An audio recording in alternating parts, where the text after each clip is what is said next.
ரொம்ப சாதாரணமான ஒரு மனிதர் அல்ல. நம்மளை விட ஒரு வழக்கத்துல ஒரு விசித்திரமானவர் அவர். காரணம் என்னன்னா, எல்லாரும்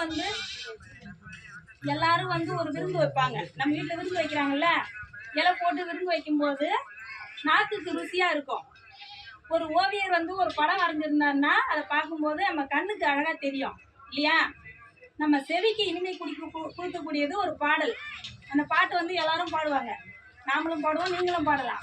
ஆனால் நம்ம வாய் வழியாக பாடுறோம். ஐயா வந்து மூக்கு வழியாக பாடுவார்.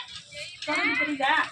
அதனால மூக்கொலி பாடகர்னு அவர் உலக புகழ் பெற்றவர். நிறைய அரங்கத்தில் பாடியிருக்காரு, நிறைய பள்ளிக்கூடத்தில் பாடியிருக்காரு, நிறைய கல்லூரிகளில் போய் பாடியிருக்கிற ஒரு நபர் அவர்.